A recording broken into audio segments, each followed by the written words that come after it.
자, 이번 클립에서는 여러분들 누구나 다 가방을 들고 다니지 않습니까? 자, 그 가방과 관련된 인문학적 이야기를 간략하게 한번 해보고자 하는데요. 명품의 종류 및 역사 이런 거에 대한 이야기는 하지 않겠습니다. 그거는 제쳐두고요. 자, 그럼에도 불구하고 이 이야기를 이끌어 나가기 위해서 먼저 명품 가방 이러면은 그 최고급 가방으로서 입지를 붙이고 있는 게 뭡니까? 바로 에르메스죠. 자, 이 에르메스가 어떻게 만들어졌는지를 간략히 한번 살펴보고 이야기를 한번 끌어나가 보겠습니다. 이 에르메스는 자, 1837년에 티어리 에르메스가 이분이 누구냐? 독일계 이민자입니다. 자, 어디로? 프랑스 파리로 와서 1837년에 자, 이 말 안장과 여타 마구를 전문적으로 생산하는 이 업체로서 이 에르메스를 본인 이름을 따서 창업을 하게 된 거죠. 자, 마구라 하면 우리 대표적으로 여행을 갈 때 옷을 넣어서 끌고 다니는 그 트렁크 있죠? 자, 그런 거를 주로 만들었는데, 자, 근데 이 주 고객이 누구였냐? 바로 프랑스의 왕족들이죠. 왕족 및 귀족. 자, 그러면 이 왕족과 귀족은 인근의 다른 나라, 스페인이다, 포르투갈이다, 이탈리아다 이런 왕족이나 귀족들과 교류를 할 것이고요. 그러면 자연스럽게 그 이웃 나라의 왕족과 귀족들에게도 이 브랜드가 당연히 알려졌을 것이고, 당연히 또 왕족과 귀족들이 쓰다 보니까 고급 이미지가 따라오는 것은 덤으로써 당연한 거고요. 자, 그러면 그럼에도 불구하고 이 에르메스가 최고급 가방으로서의 최고급 명품으로서의 이미지를 붙이게 된 건 결정적으로 이 두 개 백이 있는데, 자, 이 버킨백과 캘리백은 사람 이름입니다.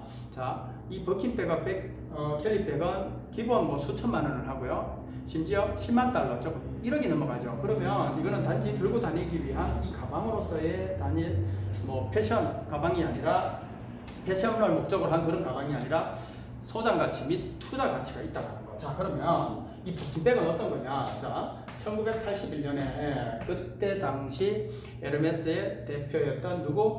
장 루이 디마가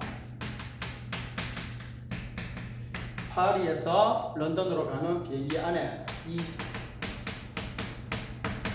옆자리에 이 제인 버킨을 만나죠. 제인 버킨이 누구냐? 가수 겸 영화 배우였는데, 그때 당시에는 밀짚으로 만든 이 배낭에다가 가방에다가 본인의 가수 겸 영화 배우다 보니까 화장 도구 이런 거, 즉 공교롭게도 그 화장 도구가 또 어떻게 에르메스에서 만든 거를 넣고 자기 머리맡 위에 어디에 캐빈에다가 물건을 넣어뒀는데, 그 밀집 백 안에 그게 쏟아져서 어떻게 다 흘러내리죠. 그래서 그걸 주섬주섬 주워 담으면서 어떻게 쓸만한 백이 없다라고 투덜대죠. 그런 소리를 듣고 이 장 루이 디마가 이 제인 버킨을 위해서 이 가방을 만들어서 헌사를 하죠. 근데 결국 이 가방이 초대박이 난 거고요. 자, 그러면 이 캘리백은 또 뭐냐? 자, 요건 또 누구냐면은 1969년도에 이 그레이스 켈리라는 이 여배우와 이 프랑크 시나트라가 주연으로 어디에? 상류사회라는 영화에 출연을 하게 되죠. 자, 거기에서 이 프랭크 시나트라가 어떻게 합니까?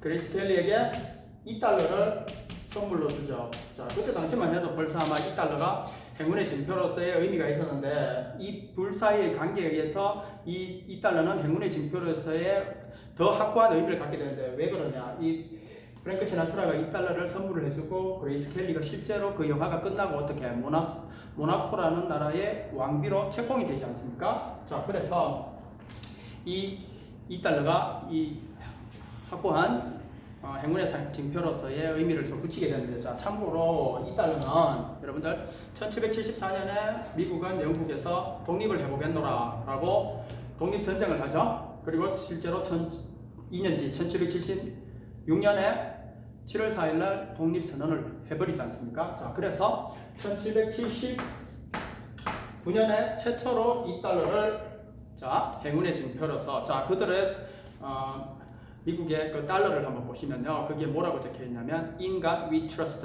신의 가호 아래 우리는 믿는다라는 얘기죠. 자, 그럼 1779년에 행운의 징표로서 이 달러가 처음 나와요. 그 다음 어떻게? 1928년도에 자, 그 독립선언을 기초한 사람이 누굽니까? 토머스 제퍼슨 아닙니까? 또 실제로 3대 대통령을 했었고요. 이분의 초상을 넣어서 인쇄를 해가지고 현재 크기로 만들어냈다라고. 자, 그 다음 1776년 7월 4일 날 독립을 했다고 했는데 그러면 1976년이 되면 독립 200주년 아닙니까? 200주년으로서 또 한정판에서 이 달러를 만들어냈지만 이 행운의 의미와 자 1달러, 5달러, 10달러 이렇게 그 단위 체계가 그렇게 되어 있는데 굳이 2달러가 그 통용 가치로서의 가치가 없기 때문에 개인들이 또 소장하게 되고 이래서 더 이상 만들어내지는 않죠. 자, 그래서 뭐 이런 의미와 의미가 덧대어져 있길래 이 켈리를 위해서 만든 이 켈리백도 이런 스토리로 인해 가지고 이 명품으로서의 이미지를 붙이는 데 있어서 더 전폭 효과가 나타났던 거죠. 자, 그럼 요 가방은 이렇고요. 명품 가방으로서의 의미는 자, 그러면 일반적으로 우리 가방이라면 이거는 우리 말 같지만 이거는 일본 시대의 잔존물이라는 거. 자, 뭔 말이냐?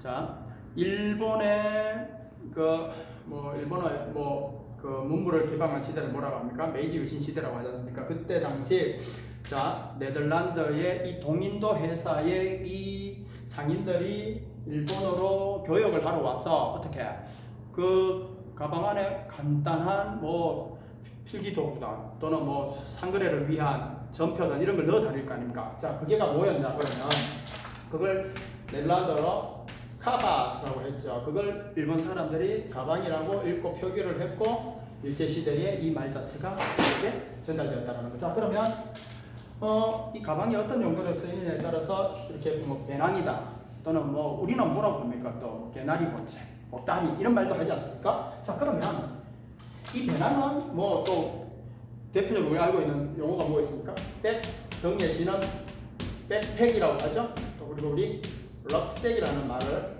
쓴다라는 거. 그런 배낭 같은 거. 자, 그러면 이 배낭, 럭색을 뜻하는 단어에서 이 럭을 빼버리면 색만 남죠. 자, 이 색이 우리가 흔히 말하는 책가방도 되고요.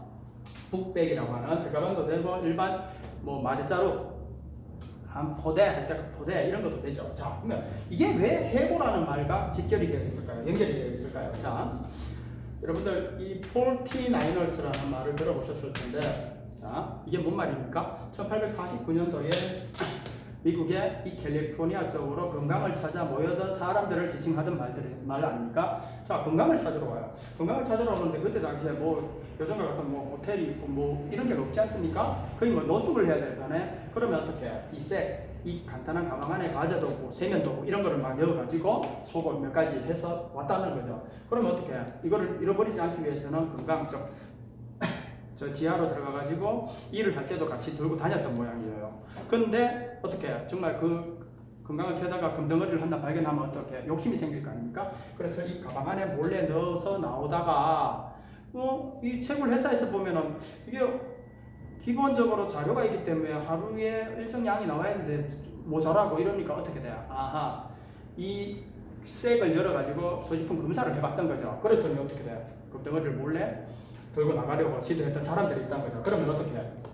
자, 니는 더 이상 이제 일을 하지 말거라 하면서 색을 돌려주면서 그게 바로 객색 아닙니까? 꺼져라 라고 하니까 이게 바로 너는 해고야 라고 됐던 거고 더 심한 경우는 어떻게 합니까? 그 가방을 태워버리는 거죠. 그래서 fire 이러면 이게가 뭡니까? You fire 이러면 너는 해고야. You are fired 너는 해고됐어. 이런 말의 의미가 이렇게 나온다는 거. 자, 우리 예산이라는 영어 단어는 뭡니까? 버짓 아닙니까? 자, 이거는 어디서 나왔느냐? 중세의 프랑스의 이 상인들이 어떻게 그 상거래를 하다 보면 당연히 금전 거래를 해야 될 것이고요. 그 돈을 담기 위한 조그만 작은 주머니 가방 뭡니까?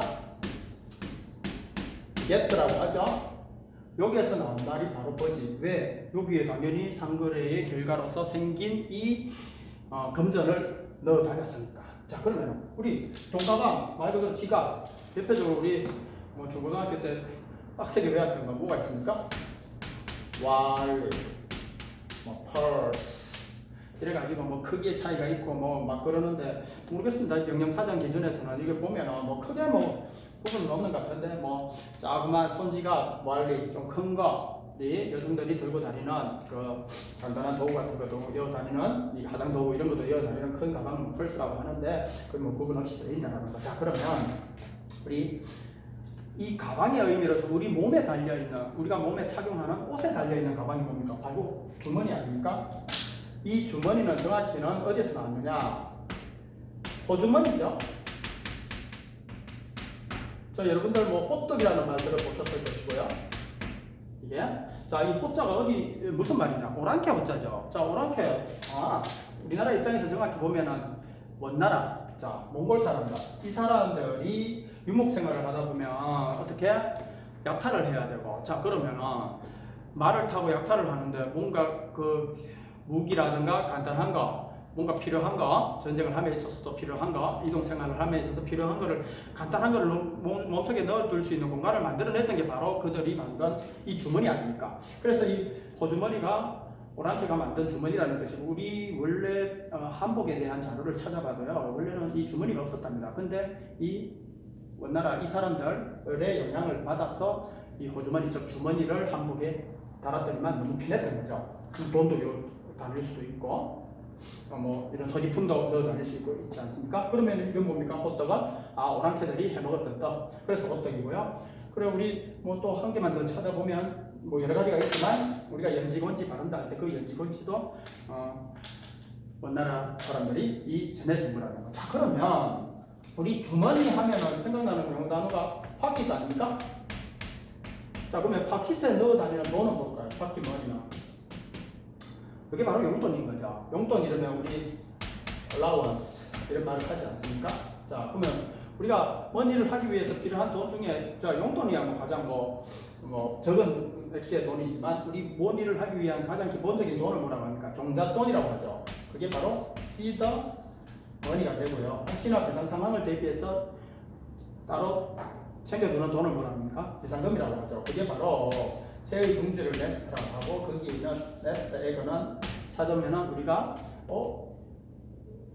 말 그대로 달걀 후라이 형태시 해먹을 수 있는 부분이 있으니까 여기에서 네스트 에그를 비상금이라는 표현으로 쓴다는 거죠. 자, 그러면 우리 주머니는 한자로 표현하면은 주머니 낭자를 쓰죠. 자, 그래서 이 주머니 낭자가 들어가는 여러 가지 뭐 사자성어가 있지만 그건 뭐 굉장히 어려운 것들 그런 걸 빼고요. 간단하게 우리 낭중지추라고 하면 중은 가운데 중자니까 즉 주머니 안에 넣어둔 추 곡괭이 즉 뾰족한 물건이라는 뜻이죠. 그럼 어떻게 돼요? 무게가 주머니 밖으로 삐죽 튀어나올 거 아닙니까? 그러면 이게 뭔 말이냐?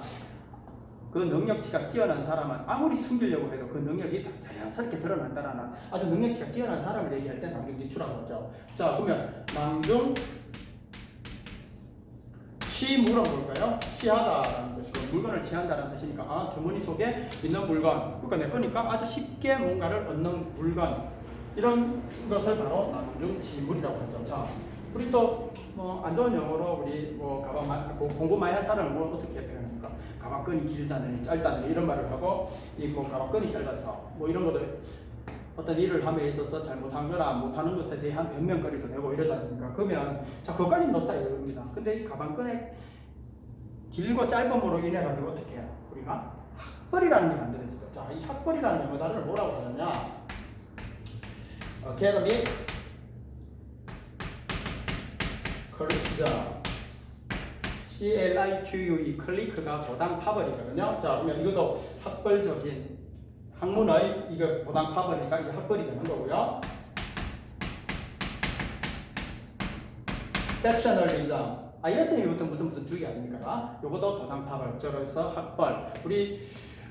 우리나라를 그죠? 이 고질적인 병폐로 우리가 그 나쁜 점에 대해서 얘기를 할 때 학벌과 뭐가 있습니까? 지역주의, 연고주의 이런 말을 하지 않습니까? 그때 우리 쓰는 게가 바로 로컬리즘이 있습니다. 예수님부터 무슨 주의를 했죠? 여기에서 지역주의는 자기 지역 우선주의라는 것이고, 자, 이 로컬리티라는 단어와는 헷갈리지 말아야 되는데, 로컬리티는 말 그대로 그 지역의 고유한 성질, 지역성을 뜻합니다. 이 두 단어가 완전히 틀리다는 거. 물론 뭐 우리나라를 나쁘게 보는 관점에서는 이런 게가 항상 고질적으로 언급되는 부분 아닙니까? 뭐 그거와 대비해가지고 좋은 부분만 부각시켜 보면 미국을 움직이는 힘은 뭘까요? 바로 기부. 그다음 뭘까요? 자원봉사 그런 게가 있죠. 우리나라는 솔직히 지금은 많이 좋아졌지만 이 아직도 미국이나 이런 데 비하면 이 기부라는 문화가 그렇게 많이 정착을 되어 있지 않은 상황 아닙니까? 자원봉사 이런 거는 지금 뭐 수재민들 돕기 위한 이런 상황을 보면 굉장히 뭐 잘 하고는 있죠. 그래서 이런 부분도 한번 우리가 우리 언어 생활을 함에 있어서 한번 확인해 봐야 될 부분이지 않겠습니까?